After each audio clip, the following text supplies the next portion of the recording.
آج 28 مئی 2017 ہے۔ آج قوم ایٹمی دھماکوں کی 19ویں سالگرہ منا رہی ہے۔ ہر سال 28 مئی کا دن پاکستان میں یوم تاشکر اور یوم تکبیر کے طور پر منایا جاتا ہے۔ 28 مئی 1998 کو پاکستانی تحریک کا وہ اہم ترین دن ہے جب وطن عزیز کے صوبہ بلوچستان کے ضلع چاگی کے راس کوا پہاڑی سلسلے میں واقع کمبر پہاڑ کے دامن میں 6 ایٹمی دھماکے پاکستان نے کر کے دنیا کی 7ویں ایٹمی طاقت بننے کا اعزاز حاصل کر لیا۔ اگر ہم پاکستان کے ایٹمی طاقت بننے کے پس منظر میں جاتے ہیں تو 1974 میں بھارت نے ایٹمی دھماکہ کر کے خطے میں ایٹمی اور اسلحے کی دوڑ شروع کی تو پاکستان کے اس وقت کے وزیر اعظم ذوالفقار علی بھٹو مرحوم نے ملکی دفاع کو مضبوط کرنے کے لیے اسے ایٹمی قوت بنانے کا فیصلہ کیا اور اس پر کام کا آغاز کر دیا۔ بھارت نے 1998 میں ایک بار پھر ایٹمی دھماکے کیے اور اس کے بعد تو جیسے وہ خطے کے سپر پاور بن گئے، مگر پاکستان نے اس کے جواب میں 28 مئی 1998 کو پاکستان تمام تر عالمی دباؤ کے باوجود چاگی میں 6 دھماکے کر کے بھارتی برتری کا خاتمہ کر دیا اور پاکستان کے دفاع کو ناقابل تسخیر بنا دیا۔ اس لازوال دن کی یاد میں ہر سال ملک بھر میں یوم تکبیر انتہائی جوش و خروش سے منایا جاتا ہے۔ ڈاکٹر عبدالقدیر نے رقم الحروف سے ایک ملاقات میں یوم تکبیر 28 مئی کے حوالے سے تفصیلی طور پر ذکر کیا کہ کوہٹا کی کہانی دراصل ایک قوم کے مصمم ارادے کی کہانی ہے جس نے اپنی زمین کے ایک ایک انچ کی حفاظت کی ہے اور وہ کسی بھی بڑے اور مشکل کام کی تکمیل میں لاتعداد مشکلات پیش آتی ہیں، لیکن پاکستانی قوم ان مشکلات میں ثابت قدمی کے ذریعے حل نکالنے کا پختہ ارادہ رکھتی ہے اور کر سکتی ہے۔ اور اکثر لوگ اپنی زندگی میں کامیابی سے ہمکنار نہیں ہوتے، لیکن ان مشکلات کی کوئی حیثیت نہیں ہوتی اگر لوگ ایماندار اور نیک نیت ہوں۔ ڈاکٹر عبدالقدیر صاحب نے مزید کہا کہ میرے رفقائے کار اور میں خوش قسمت ہوں کہ اللہ تعالیٰ کے فضل و کرم اور ہماری محنت اور مصمم ارادے کی وجہ سے ہم اپنی زندگی میں ہی کامیاب ہو گئے اور مقصد حاصل کر لیا۔ ہماری محنت اور مسلسل کوشش کی وجہ سے آج کوہٹا نہ صرف افزودہ یورینیم ایٹم بم اور بیلسٹک میزائل بناتا ہے، بلکہ وہاں جن مختلف قسم کی ٹیکنالوجیز میں مہارت حاصل کی گئی ہے وہ لاتعداد دوسرے مفید کاموں میں استعمال ہو رہی ہے۔ ڈاکٹر عبدالقدیر کہتے ہیں کوہٹا کی کامیابی کے لیے وہاں کے رفقائے کار کے اہل خانہ نے بہت قربانیاں دی ہیں۔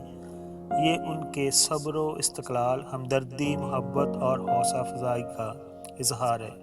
جس کی وجہ سے تمام کارکن نہایت دلجوئی اور مصمم ارادے سے اپنے کام خوش اسلوبی اور کامیابی سے کر سکے۔ ان کارکنوں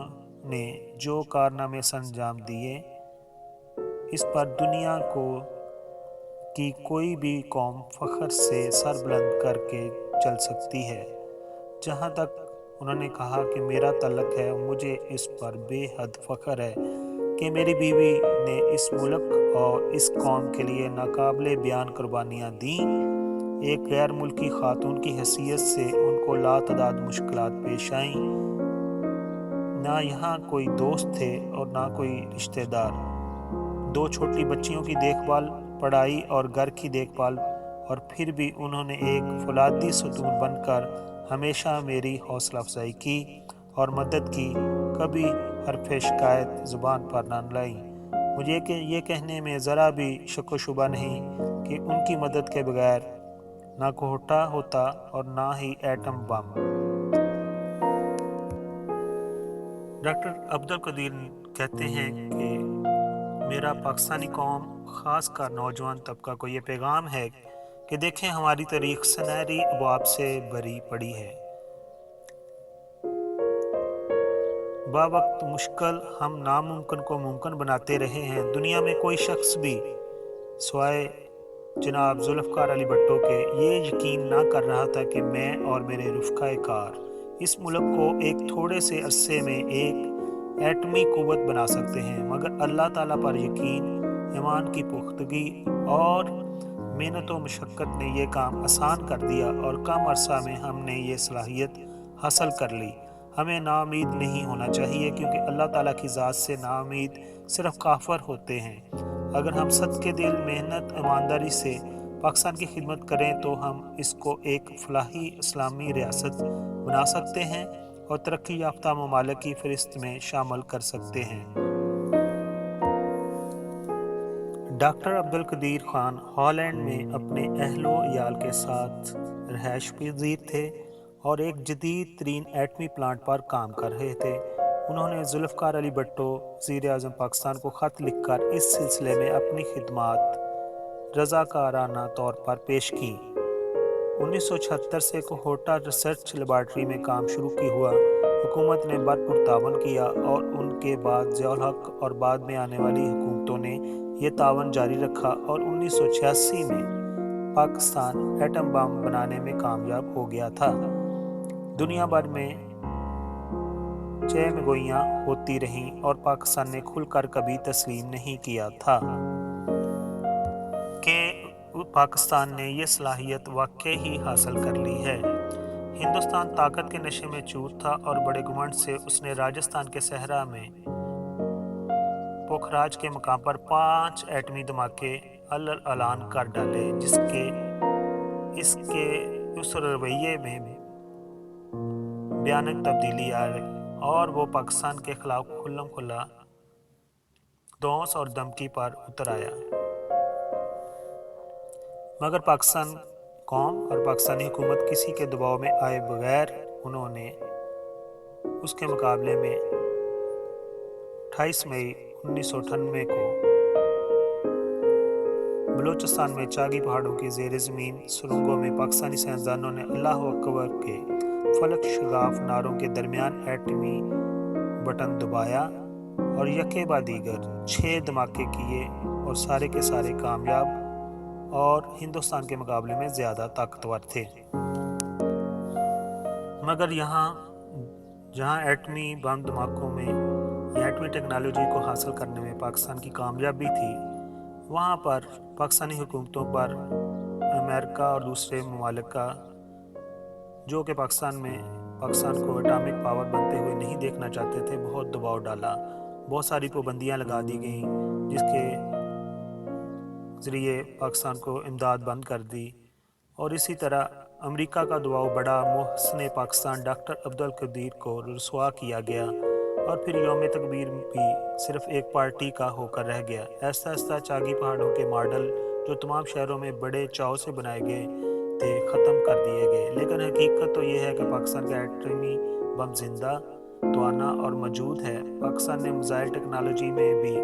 خاطر خواہ ترقی کر لی ہے۔ غزنوی، عبدالی اور شاہین پاکستانی فوج کے اسلحہ خانے میں داخل ہو چکے ہیں، اور جہاں یہ بات ہے کہ دونوں ممالک نے ایٹامک پاور حاصل کر لی ہے، لیکن انڈیا کی وجہ سے ہی پاکستان نے ایٹمی دھماکے کیے۔ اور انڈیا کے اندر بھی اگر آپ دیکھیں تو عوام کی جو زندگی ہے وہ اس طرح کی نہیں ہے کہ وہ ترقی یافتہ ممالک کے لوگوں میں جو زندگی کا معیار ہے اس سے موازنہ کروا سکیں۔ اور اسی طرح دوسری طرف ہمارے ملک میں بھی جہاں ہم نے ایٹامک پاور حاصل کر لی ہے، ہمیں عوام کی زندگی اور ان کا معیار کو اوپر لانے میں بہت ہی مشکل کا سامنا ہے، اور ایک عام انسان کی زندگی دونوں ممالک میں خوشحال نہیں ہے۔